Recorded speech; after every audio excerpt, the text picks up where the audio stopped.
Writing body paragraphs.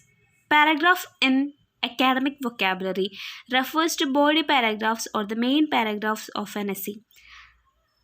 Paragraph refers to the body paragraphs or the main paragraphs of an essay. ഒരു എസ്സേയുടെ body പാരഗ്രാഫ്സിനെയും അല്ലെങ്കിൽ main പാരഗ്രാഫ്സിനെയും പറയുന്നതാണ് paragraph. Each paragraph in an essay works like links in a chain contributing to the wholeness of the work. Each paragraph in an essay works as a link in a chain, contributing the wholeness of an essay. ഓരോ പാരഗ്രാഫും ഒരു ചെയിനിലെ link പോലെയാണ് ഒരു എസ്സേയിൽ work ചെയ്യുന്നത്. ആ ചെയിനിലെ ഓരോ ലിങ്കും കൂടി ചേർന്നാണ് ഒരു ചെയിൻ ഉണ്ടാവുന്നത്. അതുപോലെ ഒരു എസ്സേയിലെ ഓരോ പാരഗ്രാഫ്സും കൂടിയിട്ടാണ് ഒരു എസ്സേ ഉണ്ടാവുന്നത്. So each paragraphs works like A link in a chain, contributing to the wholeness of the essay. However, paragraphs are to be written in such a way as to make them stand independent of the totality of the essay as well. എസ്സേയെ support ചെയ്യുന്ന ഒന്നാണ് paragraph എങ്കിലും paragraph should stand independent. ഓരോ പാരഗ്രാഫും independent ആയിരിക്കണം. ഒരു തുടക്കവും അവസാനവും ഓരോ പാരഗ്രാഫിനും ഉണ്ടായിരിക്കണം. So A paragraph in an essay should stand independent of the totality of the essay.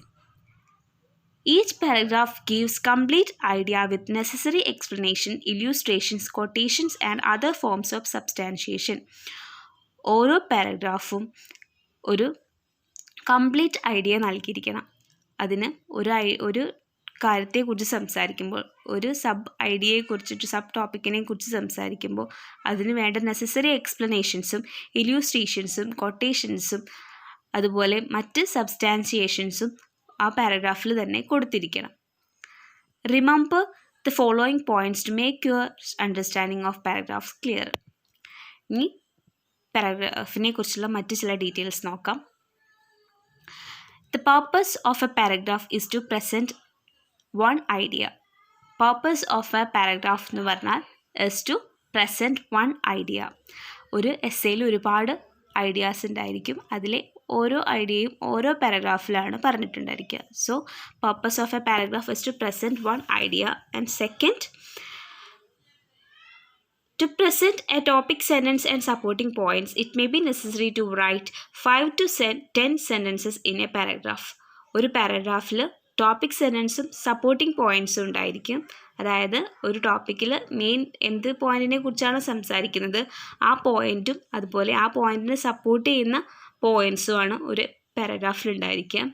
അത് 5 മുതൽ 5 to 10 സെൻറ്റൻസിലായിരിക്കണം എഴുതിയിരിക്കുന്നത്. 5 മുതൽ 10 സെൻറ്റൻസ് വരെ ഒരു എസ്സേയിൽ ഉണ്ടായിരിക്കണം. Each paragraph is an extension of the main topic and each paragraph contributes to elaborating the idea explored in the essay. Therefore, a body paragraph is not to be used to present ideas unrelated to the main topic of the essay. ഒരു paragraph എന്ന് പറഞ്ഞിട്ടുണ്ടെങ്കിൽ it's an extension of the main topic. ഒരു paragraph എന്ന് പറഞ്ഞാൽ എസ്സേയിലെ main ടോപ്പിക്കിൻ്റെ ഒരു എക്സ്റ്റൻഷനാണ്. A paragraph is an extension of the main topic of an essay, and each paragraph contributes to the idea explored in the essay. ഒരു എസ്സേയിൽ പറയുന്ന ഒരു ഐഡിയനെ contribute ചെയ്യുന്ന ഒന്നാണ് ഓരോ പാരഗ്രാഫും. എസ്സേയിൽ ഡിസ്കസ് ചെയ്യുന്ന ആ ഒരു ഐഡിയയെ കോൺട്രിബ്യൂട്ട് ചെയ്യുന്നതാണ് ഓരോ പാരഗ്രാഫും.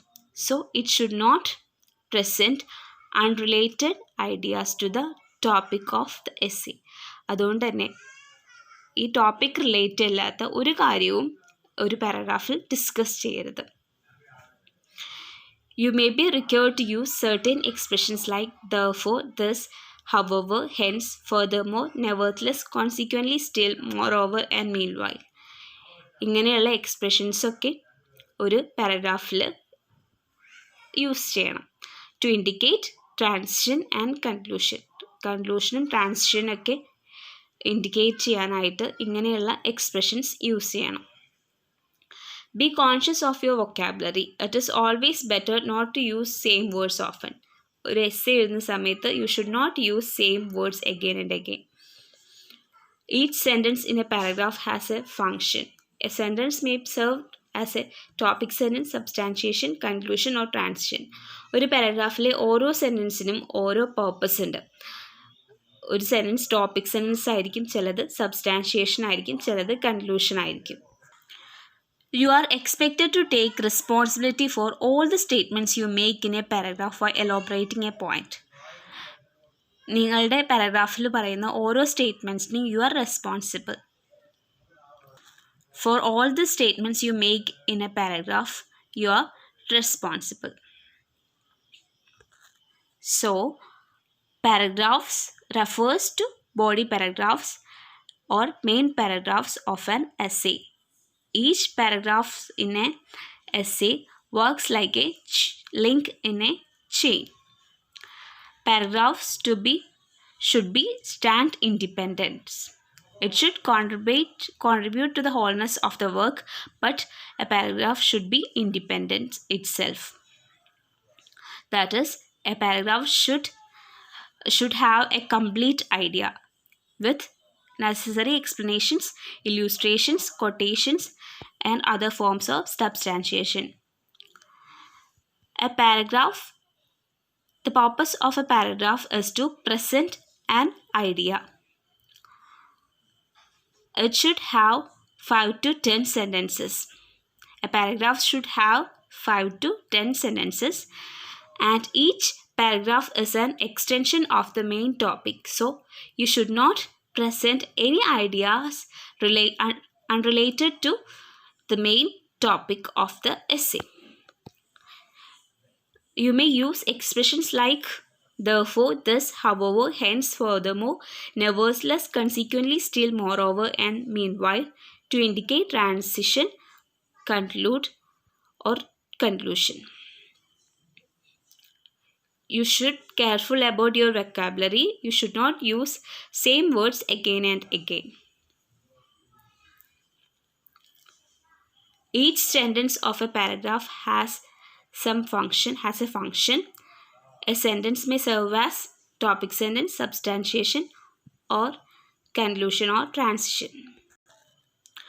You are responsible for all the statements you make in a paragraph by elaborating a point.